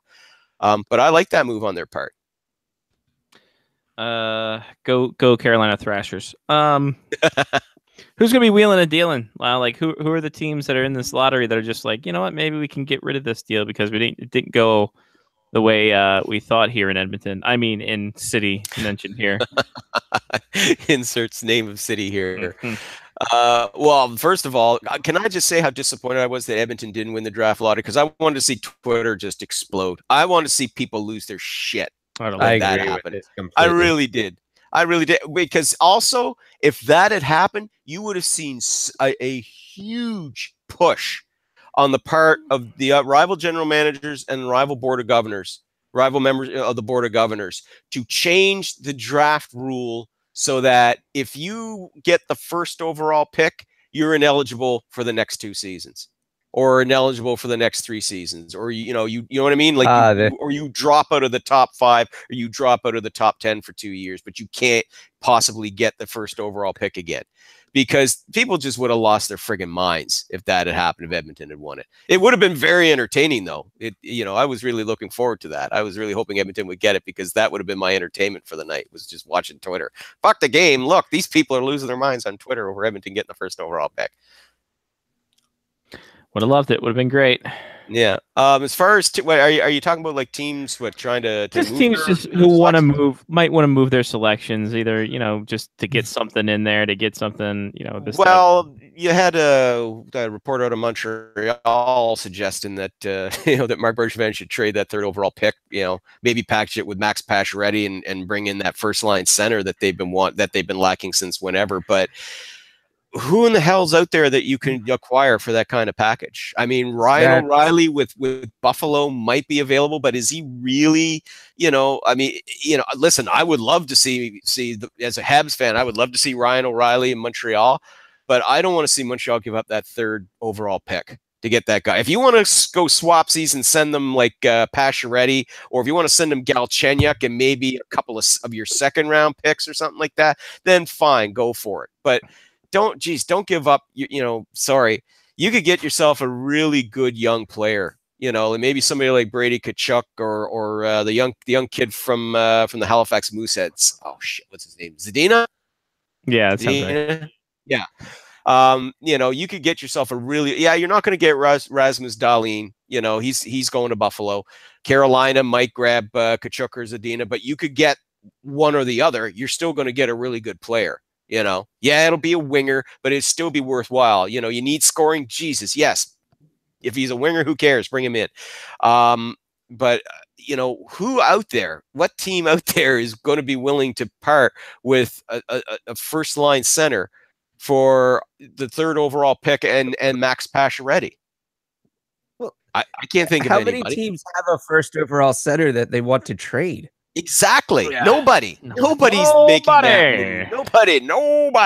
Nobody's making that move. So, like not even for a third overall pick and whatever else you could get. Like who is just like, you know what? We have a really good second line center that we could promote. Let's trade away our first line center. Yeah, that's never going to happen. I mean, what are you going to do? I mean, are you gonna go down to the Florida Panthers and say, look, we know you're not giving up Barkov, but how about Vincent Trocheck? Now, and don't get me wrong, Vincent Trocheck is a terrific center, but I don't really see him as first line material, and certainly not worth giving up a high rated draft pick for a player who could go on and be an NHL star. So I mean, I understood the logic behind it. It was Pat Hickey of the Montreal Gazette, and he's a good guy. He's one of the better writers out of Montreal, and I get what he's suggesting is that, look, if you're looking for immediate help right now, then maybe that's what you should be looking at doing. But like Johnny, like you said, who the hell out there is going to trade their first line center for that kind of package? Nobody. Like I said, Ryan O'Reilly might be available after his comments last month about kind of losing his love of hockey because of the losing culture in Buffalo. But again, is he worth that much? I don't think so. Yeah, no, I don't think he is either. No. So it's just just shove everything away. The hell with it. Just get everyone. Well, and it is so everybody. rare. It is so rare to see nowadays to see a team that has a pick in the top 5 willing to move that selection for an established player at the draft. That is very rare. We don't see that anymore. So weird thought. Sure. Are the top 5 picks in the draft now more coveted because you can get a player that's really good and have them for 3 years on an entry level contract that doesn't hit as much on your cap versus trading for somebody who's $6 million next season? Oh, absolutely. Is that what the salary cap has done? I think so. I would agree with that. Yeah.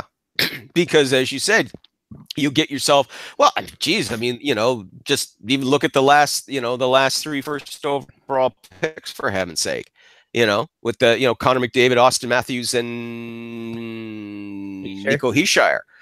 Yeah. I mean, every one of those kids, you got them for 3 years, an entry level deal that's capped.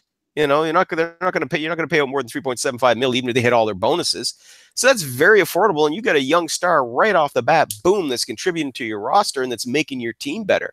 So yeah, why would you trade that guy? A kid who could potentially be in your system, giving you his best years, for maybe 10 years. You get him for 3 and then put him on to another level for a 7-year deal or 8-year deal, take him up to 28. By the time he's ready for unrestricted free agency, once that deal's done, you've got his best years by that point. If you want to part with him, whereas, yeah, if you trade your first overall pick for an established guy, let's say Buffalo says, right, we're going to offer up that first overall pick and a couple other things to the Islanders for the rights for John Tavares if he'll sign with us. Now, John Tavares is a great player, but John Tavares is 27 years old. How many good years does he really have left? So yeah, I think that's $9 million or $11 million. Yeah, there you go. 11 mil. Yeah. So going to cost you a lot more for an established asset, but one that's going to start depreciating once he gets past the magic age of 30.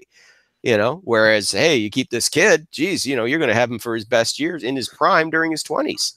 Yeah, it makes sense to keep him, to hang on to them. And the other thing too, you look at a lot of the, 15, 20 years ago, it wasn't uncommon that you would go through the top 5 picks in any given draft year and you'd find one that would be a bust. That's happening with less frequency now over the last dozen years because every team, they scout better. You know what I mean? They do a better job of interviewing these players, assessing them, so they know what they're getting with a pick in that top 5. At the very least, you're going to have a good NHL player.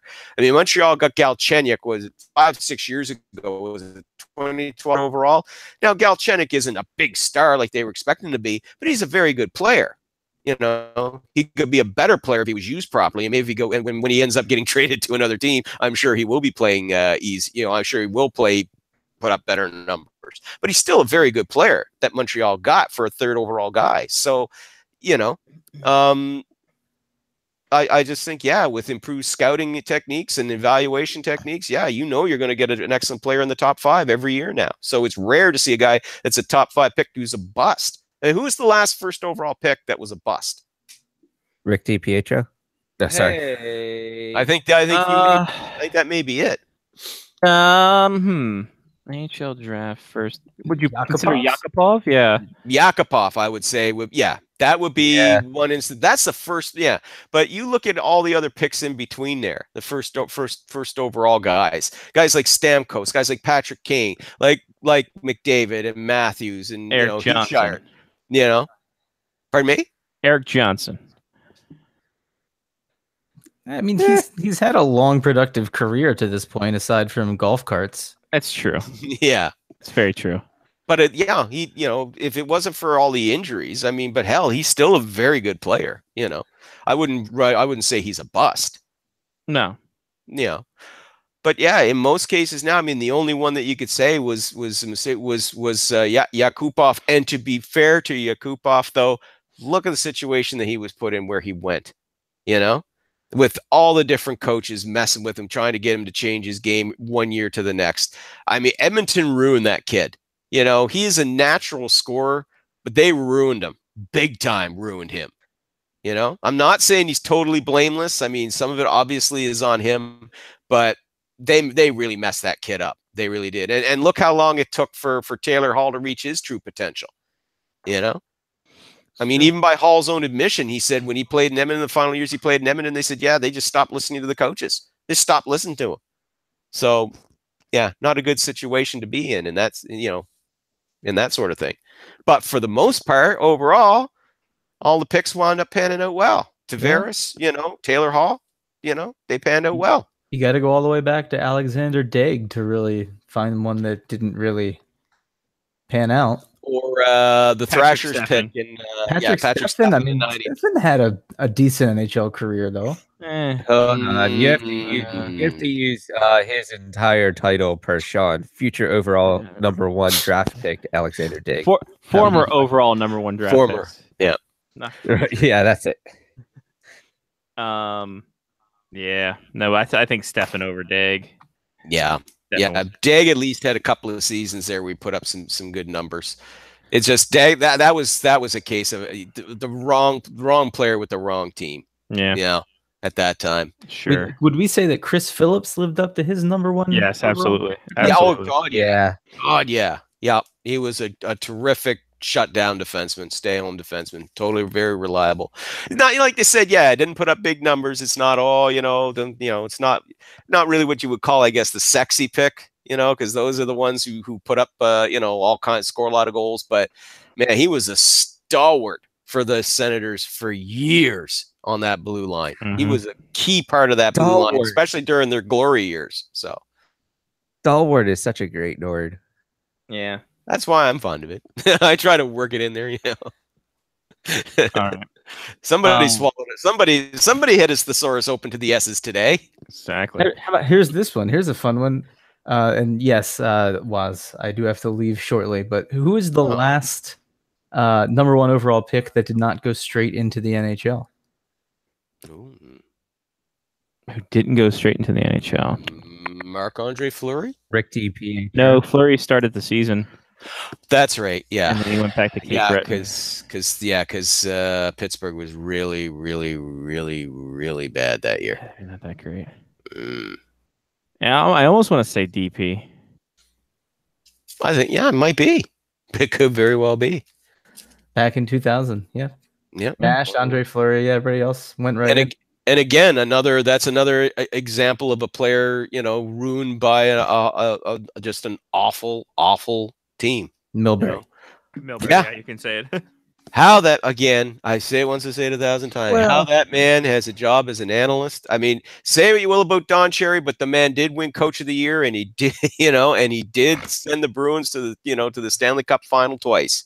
In consecutive years, 77 and 78. Say what you will, at least he has that he can back it up. Mike Milbury did shit. Well, he ruined a lot of careers. He's got that going for him. With the New York Islanders as a general manager, he should not be allowed anywhere near a hockey arena. And yet, anyway, he's doing. But yeah. There Analyzing. All right, Mark. Yep. No games tonight. We do have a game. We got a game. It'll take 15 minutes of your time. Can I start the game? Sure, we can start the game. Ladies and gentlemen, we talked about Don Waddell. We talked about Rick Dudley. We're talking about Ilya Kovalchuk. Oh God, no. I don't like where this is going. Name me the 2010-11 Atlanta Thrashers. Oh, 38 players, 3 goalies, 38. Is this their last season? This is their last season, so it could be easier. I could have done that, Lyle, or I could have been a real ass and told you, give me the roster of their last game, but I'll give you the entire season. No, I'll take. Actually, is this not the season that Ovechkin scored 65 goals as well, and he scored his 65th goal against the Atlanta Thrashers? It might have been. Or was it 62 and 63? Something to that effect. He scored a lot against them. Let's put it that way. Well, yeah, they were in the same conference, right? Yeah, they played every game. In the South, the late lamented Southeast Division. Yes, indeed. All right, Mark started off with the Atlanta Thrashers of 2010-11.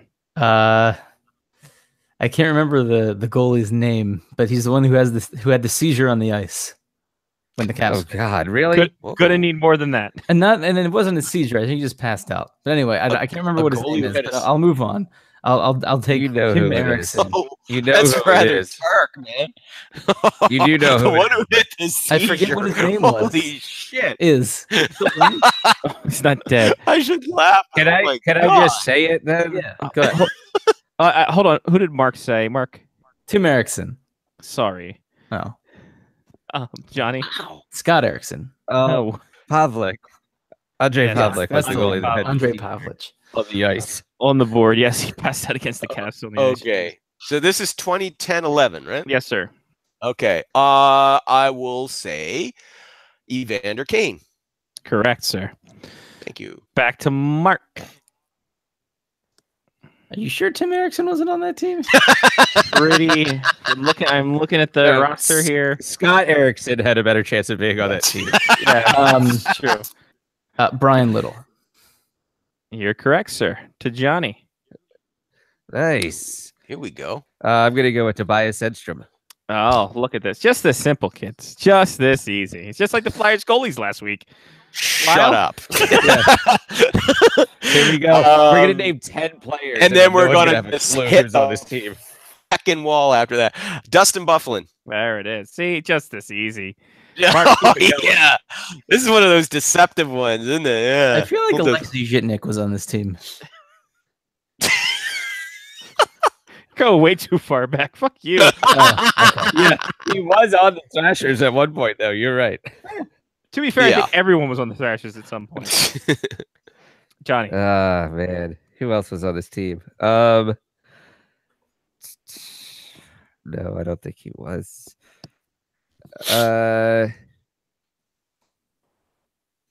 Crap. Oh, I think I might have just shit the bed already. Uh-oh. Oh, here we go. Uh, You haven't run out of gas already, Johnny. Danny Heatley? Yeah, sorry. Fuck you. I think Yeah. it was on it was either you're on Ottawa or Minnesota at that point. San Jose, I think. That could have been that too. I forgot about San that. Jose. He's still in San Jose then. Okay. Lyle? Okay. While I sit here and think about the remaining Yeah, you were members just of the Winnipeg Jets right now. Blake Wheeler. Blake Wheeler on the board. Yeah. Mark? I feel like Bobby Holik was on this team. He was at one point. No, I was going to say for a second you said he was. I'm like, In the really? In the history of this team. Yeah. You're like 3 weeks late on this one because we did the Thrashers openings team like 3 or 4 weeks ago. Yeah, you would have been aces on that game, but no, sorry, fuck you. I think that's where the problem is, Mark. Yeah, Yeah. if you just wrong team right now. Johnny?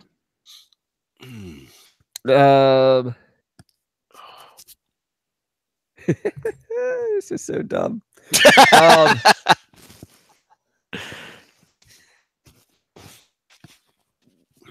Colin Wilson? I think he was on the Predators, actually. Yeah, sorry, fuck you. Dang Wow. I think Andrew Ladd was still with them then. Yeah, he's on the board. He was their There you go. captain. Wow. I thought he didn't become captain until he went to Winnipeg. No, Oh, he was doesn't captain there. Mark. Cool. Patrick Steffen. He was on the Thrashers at some point, but not this team. Fuck you. I've got the all Thrashers. The You all-time got- Thrashers. I thought it- Down. He's looking at the gonna wrong be list. It's gonna be so weird. And if we miss this person, I will kick myself. So I'm just gonna say it. I'm gonna say Ilya Kovalchuk. Fuck you. You're wrong. He was in New Oh, Jersey at That's that point. right. Yeah, he went to New Jersey the Oh. previous summer. That's I right. just wanted to make sure we didn't lose him. Oh, hey, like what happened with Mason there last week. Yeah. Yeah, we missed that one. Wow. I'm still thinking. Okay, who was on the team when they moved to Winnipeg? Oh shit. It's just this easy, guys. Yeah, it's just as easy now. Because I think I've used up all the remaining Thrashers currently on the Jets. Hang on.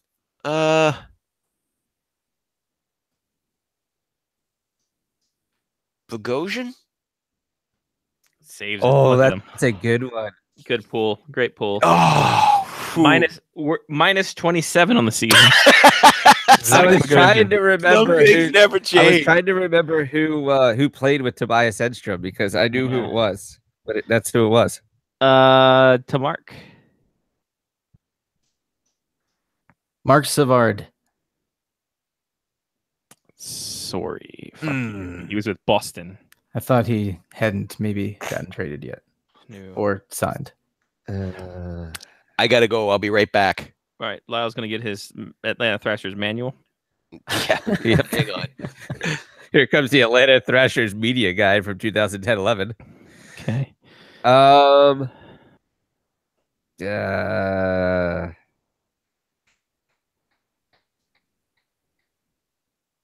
Not easy. What random defenseman could this team have had? Because I know the Caps scored a ton of goals against them, so they probably didn't have. They're apparently in the league for like a minute. I already tried Tim Erickson. Yes. Was Kerry Lettinen still on this team? Sorry, he was not. Okay. He was Sorry, I gotta get a new headset. Jesus. That's fine. Christ.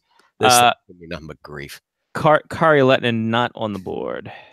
Okay. Lyle. Whose turn is it? Okay. Was Brian Little mentioned already? Yes. Yeah. Okay. Fudge. Mark Matthew stole Per- that tidbit. Matthew Perreault? Sorry, he was a Capital still. Haha. To Mark. Chris Mason. Ooh. Board. Look at you. Nice. Well Look at you. done. You're Wow. hungry. That should be that should be all three goalies, isn't it? That's two Just two. goalies. Okay. Two. Still. Pavlich Good and mark. Mason have been mentioned. Good mark. What? Okay. I'm going to go out on a high note. All right, buddy. Have a good night. Dan High note. Dan Heino. Dan. Sorry, no Dan Hino. You're all wrong. Thanks, buddy. All right. We'll see you next week. All right, I will see talk ya. to you guys. See you next later, week. Mark. See you, buddy. There he goes. Mark with a C, everybody. All right, now to Johnny and Lyle. Damn it! I had somebody before I had Dan Heino show up. Now it's stuck in your head. What about Matt Cullen? Sorry, not on this list. I only have one other person I can guess. This sucks. Okay. And then I'm just going journeyman at this point and hoping for the best. Yeah, really, eh? Probably not wrong. I'm seeing a couple journeymen on this list. I'm sure there's more than a few. Oh, Christ. He didn't play for them. No. No, they could have used him. Jesus Christ, he's good. Yeah. really. All depends on where you put the comma. God, this. Yeah, hang on now. Oh.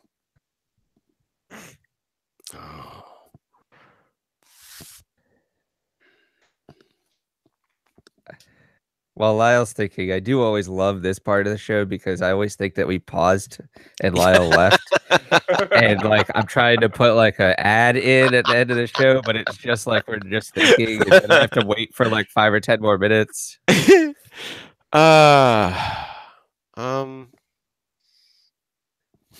Chariot?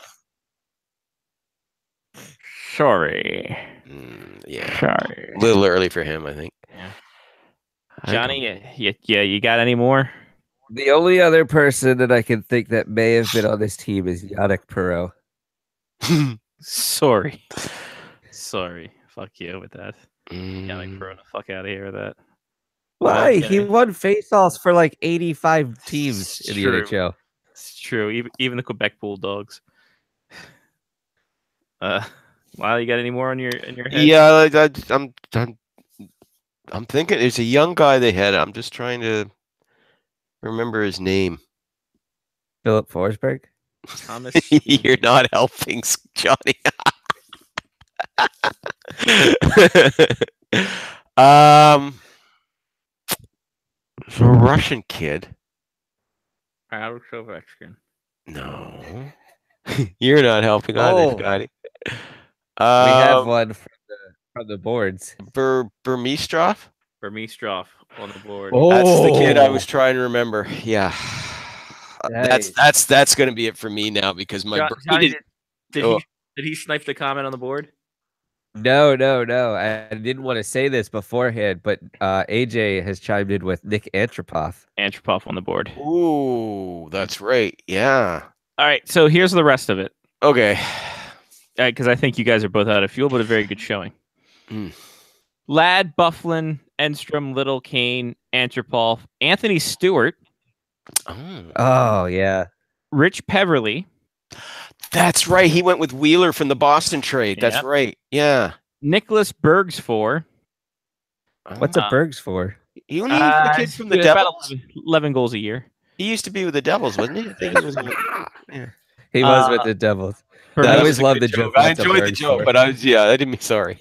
Burmistrov, like we said. Chris Thorburn. Ron Hainsey. Oh. Mention Wheeler, mention Bogosian, Johnny Oduya. Oh, wow. Oh, yes. Forgot all about that. That's right. Yeah. I realized that for most of the show I had the other mic on. I think. I don't know. That's fine. We haven't heard anything. Okay, good. No, you sound fine. Okay, good. So you get that good 2-tier effect. Yeah, I guess. Jim Slater. Freddie Modine. He was great in Saved by the Bell. Freddie Modine was still playing then? Wow. He played 36 games, had 10 points. Okay. He was 17th in points on the team. Eric Bolton. Ben Eager. Tim Stapleton. Brent Sopel. Robbie Schremp. Patrice Cormoyer. Ben Maxwell. Freddie Meyer. Mark Stewart. Nigel Dawes. Radek Dvorak. Andre Zubrev. Carl Klingberg, Artur Gudas, Spencer Mashuk, Paul Postma, Patrick Rissmiller, Noah Welch, and goaltenders Pavlich Mason and Peter Menino. Can't understand why this team was a cup contender. Do you remember how good Robbie Schremp was supposed to be? Oh, yeah, he was supposed to be like all that. Yeah. He was and a bag of chips. The shootout specialist, the revolutionary shootout specialist. Well, yeah. Yep. Nothing. Zero. Wow. I feel like we got most of that. Oduya is a little bit of a miss. I think, yeah, but I think overall we did pretty well with that one. You did absolutely adequate for this. So every time you watch a game show on TV, like Wheel of Fortune or Jeopardy or something, you're like, how do people get that wrong? It's so much harder when you're actually trying to do it. Yeah, because especially when it's easy at first, that's very deceptive. Just like this one in the Philadelphia one there last week, we're just chugging along. Oh, pachoo, knocking them down. It's great, and then you hit that wall, and you're just like, Oh shit. Oh god. Now I'm just pulling names out of the ether here. It's just somebody. Yeah. It's like a girlfriend that wants to get married after 3 months. Really easy at first, and then you hit that wall. Oh, sorry. Hold on. What? Yeah, no doubt. And it's funny because you're just like, wait, they can't have this many goaltenders in this small of a span. What the hell's going on here?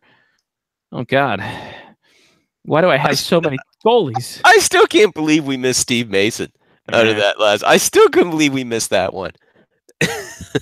Oh man, my goodness gracious. Lyle, before we let you go, playoffs. What's good? What's bad? What's indifferent to you this playoff? Oh well, like I said, when you've got basically the top 8 teams now going at it, who basically there were no underdogs that emerged from the first round into this. The quality of the play, I think, is a lot better, and I'm really enjoying that Predators Jets series.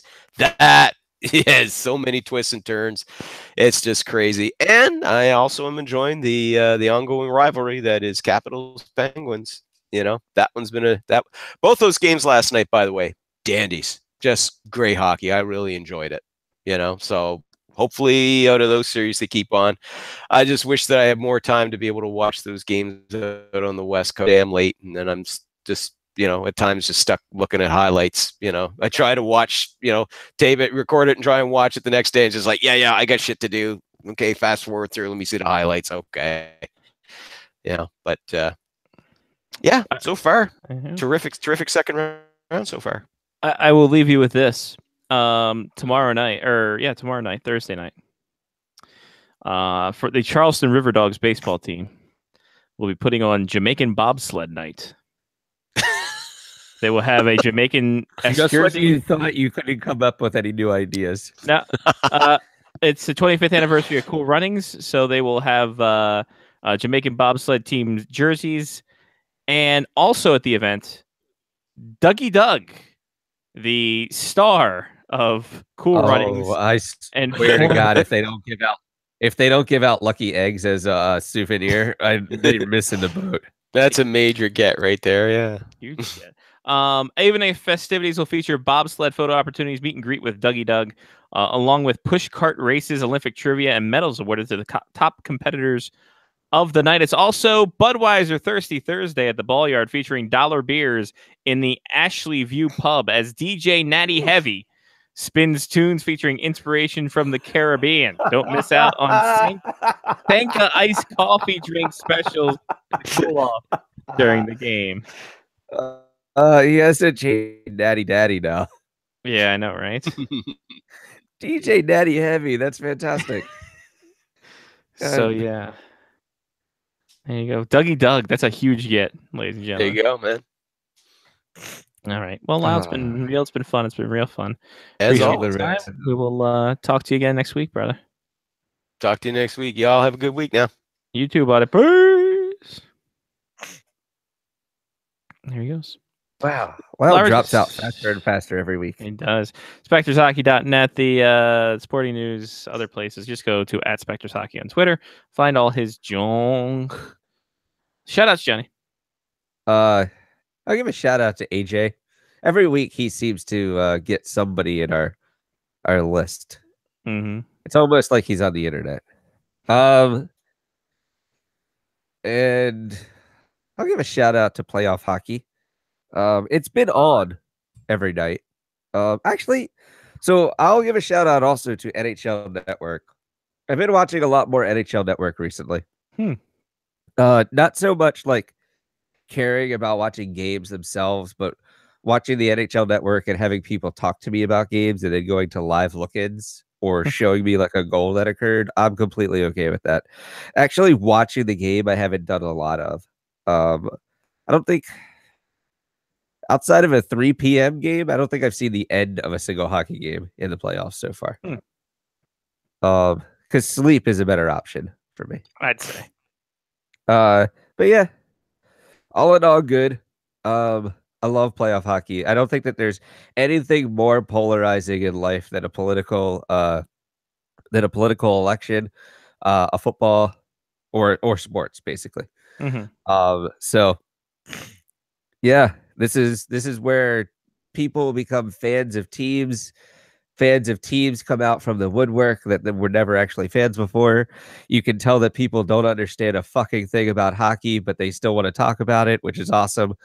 And yeah, it is what it is. Here's to the hockey playoffs rolling into the World Cup. There you go. Nice. Like to give a shout out to DJ Natty Heavy, to the Maryland Crabs, who will be named as such in my mind forever. Shout out to Sirius XM Radio. Thanks for the tunes. God, there's something else I was gonna say and I can't freaking remember it. It was along your lines. Of course, I forget it. I gotta write these things down. Oyo, always shout out Oyo. What did you say your shout outs were? What the hell was going on? I'm trying to think. Soccer. Well, AJ has a. AJ says that he promises he's not looking anything up. Perfect. He's been blessed with the most useless skills in life. Good hockey trivia. You brought up politics. Shout out to Kane of the WWE, who allegedly run the Republican nomination for the mayor of Knoxville, Tennessee. They will know officially at the end of next Thursday, but it looks like Kane, Glenn Jacobs, also known as Dr. Isaac Yankem DDS, he could be the next mayor of Knoxville, Tennessee. Let that sink in, folks. American politics. Don't you dare miss it. Yes, one step closer to shit. What was the movie? Idiocracy. Oh yes, that'd be perfect. We're there, baby. We're there. That's it. That's all. I'm gonna leave you on a Kane Glenn Jacobs note. Why wouldn't I? For Johnny P. Mark with the C, I'm Scotty Watts. Take care of yourself and someone else. This has been Face Off Hockey Show on faceoffhockeyshow.com. Which I think redirects to Blog Talk Radio. I don't know anymore. Nope. Still haven't talked to Sean. Sweet. So go to Blog Talk Radio /Faceoff Hockey, or Face Off Hockey Show, or what is it? FOHS Radio? I don't fucking know. What is our Face Off? Facebook is FOHS Radio. Right. Facebook.com/FOHS Radio. Twitter.com/FaceOffHCKY Show. You can go to Patreon, pledge to us. Patreon.com/Faceoff Hockey Show. Be like Brian and Damon and Mark and Trista and Matthew and Ethan and Chris and Mitch and Angela and Sean for their contribution. Goes back into the show, and you're gonna get some things out of it. Who's to say? But yeah, thank you all for listening. Appreciate your time. Talk to you guys again next week. Till then, peace.